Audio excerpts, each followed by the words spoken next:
político del partido Conde. Antes de ir al corte, dejamos sobre el tapete el tema de los migrantes venezolanos que han sido llevados a El Salvador, personas que, bueno, no se conoce todavía los detalles de esos expedientes, bajo cuáles delitos o bajo cuáles motivos fueron llevados a este país, y diferentes actores políticos en el país han tenido propuestas, iniciativas, han estado sumándose a este envío de comunicados para defender los derechos fundamentales de estos venezolanos en el extranjero. ¿Qué están haciendo desde el partido Conde? Bueno, nosotros al comienzo, cuando se produjo la victoria de Trump, dijimos que la saludábamos, que podía abrir la posibilidad de que el gobierno de Trump y el gobierno de Venezuela se entendieran en varios campos, en el campo del manejo de la inmigración ilegal, porque hay centenares de miles de venezolanos allá que salieron de Venezuela por la crisis, que merecen un trato digno, y eso era una materia en la que podíamos ponernos de acuerdo. En materia petrolera, Estados Unidos es el principal mercado para el petróleo venezolano. Venezuela siempre fue una fuente segura de suministro petrolero a los Estados Unidos, y en general en materia, por ejemplo, de lucha contra la droga, porque Venezuela y Estados Unidos fueron siempre dos países amigos, dos pueblos amigos, y nosotros pensamos en eso, y eso empezó muy bien hasta que hubo esta cosa muy inaceptable de un grupo de parlamentarios de Florida que presionaron a Trump para un cambio de política sobre Venezuela, y vino este cambio brusco del gobierno de los Estados Unidos, cuyas consecuencias estamos pagando, y la están pagando los venezolanos que están allá, que están sometidos hoy a un estado de incertidumbre, de miedo, de amenaza. Yo quiero rechazar de manera categórica, en nombre de Confederación Democrática, el venezolano que está afuera es un venezolano sano. El Tren de Aragua no es una expresión de Venezuela, esto es una cosa minúscula respecto a la población venezolana, de manera que asociar a la migración venezolana con el Tren de Aragua es una cosa completamente exorbitante, inaceptable. Y esto de enviar venezolanos a El Salvador, que no han cometido ningún delito en El Salvador, que no han cometido ningún delito incluso en los Estados Unidos, salvo estar ilegales, si es que están ilegales, es algo que los venezolanos debemos rechazar. Y esta propuesta, que a mí me parece grotesca, de Bukele, de intercambiar a los 152 venezolanos que están allá por unas personas que están en Venezuela en condición de detenidos políticos. Bueno, nosotros somos partidarios de que todos los detenidos políticos sean liberados. Venezuela no debería tener presos políticos.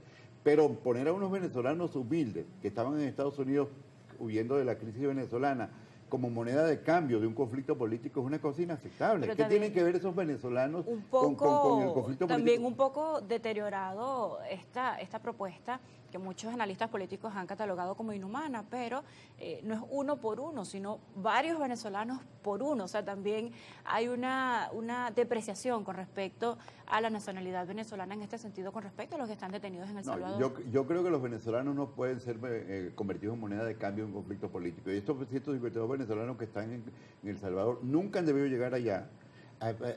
Esta semana vi una cosa insólita que informó el gobierno, que a una madre venezolana le arrancaron la hija en la escalería del avión.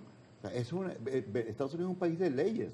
Estados Unidos es una nación que tiene una obligación de liderazgo en materia de derechos humanos. ¿Cómo va a cometer esa cosa tan inhumana de arrancarle a una madre su hija de los brazos y mandar a la madre sola a Venezuela? De manera que este es un tema que los venezolanos nos tienen que unir. Ahora, la unión de los venezolanos no puede ser agudizar el conflicto y la confrontación, porque mientras que sube la confrontación entre el gobierno de Venezuela y el gobierno de los Estados Unidos, las víctimas son los venezolanos que están allá y los venezolanos que estamos aquí. Los venezolanos que están allá, objeto de persecuciones indiscriminadas, de redadas que no distinguen una persona de otra, y los que estamos aquí, víctimas de sanciones que nos van a asfixiar. ¿Cómo es posible, Luciana, de que alguien pida que Venezuela sea asfixiada financieramente, asfixiada económicamente, que Venezuela no pueda producir y vender su petróleo, que es su principal producto de exportación? ¿Y eso va a conducir a alguna salida política? ¿Eso va a conducir a algún cambio político? No. Pero ¿creen ustedes realmente que ese comunicado que tienen intención de enviar al gobierno de los Estados Unidos va a traer algún resultado? Porque algunos creían en principio, bueno, no, hay sanciones porque fueron solicitadas por sectores opositores. No, bueno, hay sanciones porque fueron solicitadas por presiones políticas internas en los Estados Unidos. Pero muchos analistas económicos, usted es economista, también dicen, bueno, Estados Unidos responde a sus intereses. Entonces, ¿creen ustedes que va a tener algún tipo de receptividad, alguna petición que hagan factores políticos venezolanos cuando lo que se ha visto es un trato brusco hacia Venezuela en materia económica y migratoria? Bueno, mire, es que esta conducta del presidente Trump es incomprensible por completo. Yo creo que el gobierno de Maduro ha actuado con serenidad y con aplomo y con frialdad, y ojalá que la preserve, porque esta política se va a revertir en Estados Unidos contra el gobierno. Esto que está haciendo el gobierno de Trump es contra los intereses del pueblo americano. Si Estados Unidos y Venezuela deberían tener la mejor asociación petrolera posible, las mejores relaciones posibles. Estados Unidos es un país de migración. Estados Unidos no puede cortar el ingreso de migrantes de una manera brusca porque los necesita. La agricultura americana los necesita, los servicios americanos los necesitan. De manera que cuando uno dice esto, hay que apelar en los Estados Unidos a la opinión pública americana que no va a avalar esto, a los tribunales americanos que son muy autónomos, que no... Acaba de ocurrir una cosa, Luciana, muy grave, muy delicada. En la Corte Suprema de Justicia de los Estados Unidos, que es conservadora 6-3, de los 9 magistrados, de los 9 jueces, 6 son conservadores, digamos, inclinados al lado republicano. Bueno, en esa Corte Suprema, por una votación 7-2, le prohibieron a Trump seguir deportando venezolanos a El Salvador. O sea, si Venezuela debe apelar, y debe apelar unida, a la sociedad americana, al Congreso americano, no solamente a la Casa Blanca, a los partidos demócratas y republicanos, a los medios de comunicación, porque esta conducta con Venezuela es completamente contraproducente. Y acabo de ver una encuesta de que Trump tiene en los primeros 100 días la popularidad más baja de un presidente americano a esta altura, porque la política de Trump es de pelear con todo el mundo, está peleando con la Unión Europea, con Canadá, con Panamá, con México. Hace una semana peleó con la Reserva Federal. No, pareciera que se trata de la canalización de un juego de poderes, de lo que han llamado algunos analistas una guerra económica o guerra de aranceles, una guerra comercial con diferentes países. Señor Agustín, nos queda poco tiempo y no quisiera despedirlo sin preguntarle por supuesto, por las regiones, por las candidaturas que ha llevado el Partido Conde en diferentes estados de Venezuela. Ya estamos montados en estas elecciones el 25 de mayo. No quisiera cerrar la entrevista sin tocar este punto. Benjamín Rauseo fue candidato presidencial. En esta ocasión aspira a la gobernación del estado Anzoátegui. Muchos han señalado el hecho de que no está dentro de una conversación, de una alianza política. Entonces señalan esta candidatura en el estado de Anzoátegui. ¿Cuál es la posición del Partido Conde? Ya vamos a hablar de un comentario final sobre la economía. Para nosotros la economía es primero que la política, y Venezuela perfectamente puede acometer una mejoría de la economía antes de resolver el conflicto político y el modelo político. Y eso es lo que la economía está primero, es la mayor urgencia y debemos atenderla. Y creo que el presidente Maduro tiene margen para mejorar la economía. Claro, depende de que seamos capaces de quitarnos encima esa lluvia de sanciones del gobierno americano, porque eso sí es un impedimento serio para la recuperación económica. Sobre Anzoátegui, la candidatura de Benjamín representa una opción independiente, una opción de cambio que no está comprometida ni con el gobierno ni con esta oposición tradicional, que puede recoger mucho descontento de las bases chavistas, de las bases del gobierno, que hay muchísimo descontento, y de las bases opositoras que sienten que se les creó una ilusión el 28 de julio, se les dijo vamos a cobrar, el 10 de enero se va a juramentar el Mundo González, cosa que era completamente irreal, y hay mucho desencanto en la oposición. Él puede recoger eso. Él tiene proyectos para el desarrollo turístico de Anzoátegui, para el desarrollo industrial de Anzoátegui, para el desarrollo petrolero de Anzoátegui. Anzoátegui es el estado más importante del oriente del país, es la puerta del oriente, es un estado con un gran potencial económico, y él lo puede hacer porque él puede abrir ese estado a la inversión. Tiene un gran chance de ganar. Nosotros vamos con la tarjeta de Confederación Democrática y estamos hablando con otros candidatos que tienen mucho mérito, mucho valor, pero no tienen potencial para levantar una candidatura, y le estamos pidiendo, súmense, porque con Benjamín pueden gobernar.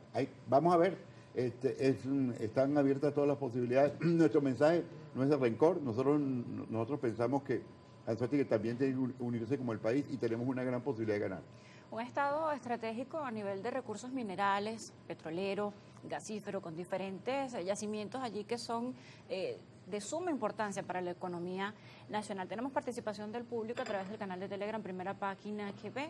Allí están preguntas, inquietudes. Vamos a empezar esta ronda de preguntas. Dice por acá el usuario Andrés Brito, Buenos días, le escribe Andrés Brito España desde el Tigre Anzoátegui, se refiere a Benjamín Rauseo, dice que debería cumplir primero con los propietarios de la urbanización Atlantis Polis, quienes hace 15 años no reciben sus viviendas a pesar de haberlas pagado en su totalidad. Se refiere a un habitante de El Tigre, en el estado de Anzoátegui. Bueno, ese señor Brito, lo que yo entiendo es que Benjamín, como toda Venezuela fue afectada por el COVID y por la recesión económica, un proyecto inmobiliario tuvo esas complicaciones. Él, sin embargo, está dando la cara, que es lo que uno hace cuando tiene un problema. Ha dado la cara, se ha negociado con el grueso de las personas, se ha resuelto casi todo, creo que quedan algunos casos pendientes, pero eso, todo empresario pasa por tiempos malos, por tiempos regulares, por tiempos buenos. Él tuvo esa situación y la está enfrentando y está dando la cara como debe ser. Dice por acá el usuario Manuel Salinas, opina, la ley electoral debe ser modificada porque observamos candidatos que siempre participan y apenas llegan al 1% de votación y nunca salen electos. Bueno, pero es que en la democracia todo el mundo debe tener oportunidad. Si alguien tiene 1%, ese 1% puede convertirse en la mayoría en la siguiente oportunidad. La verdad es que lo que hay que hacer más bien, en vez de limitar la participación, es estimular la participación. Y la gente decide. Bien, tenemos por acá una última participación. El usuario Jesús Jaime dice a través del canal de Telegram, primera página que ve. Buen día, dice, los políticos deben hacer su trabajo político y abandonar el sabotaje y las tradiciones políticas. Opina, hagan política de verdad, usuario Jesús Jaime. Bueno, nosotros hacemos política con altura, sin odio, con ideas, con propuestas. Por ejemplo, propuso hace unos días Carly que hubiese un debate entre los cabezas de lista. A mí me parece que sería útil, incluso les sugiero aquí a Globovisión a ustedes que brinden sus espacios. Yo creo que la gente tiene derecho a oír qué piensa cada candidato, cuál es su trayectoria, cuál es su vida, cuál es su hoja de vida, y en base a eso decidir. Es decir, y decidir sobre la base de quién tiene más mérito, mejores propuestas, y no sobre la base de la descalificación. La campaña de nosotros, de Confederación Democrática, nunca va a ser una campaña de descalificaciones ni de odio. Nosotros queremos ganar porque tenemos ideas, tenemos propuestas, no sobre la base de descalificar a los demás. O sea, yo no quiero llegar a la Asamblea Nacional sobre un montón de cadáveres, adversarios como cadáveres, sino en una confrontación abierta, democrática, donde la gente nos vea, nos escuche y vea lo que proponemos, y si lo que proponemos es coherente, y si además la vida que está detrás de la propuesta es una vida que se corresponde con la propuesta.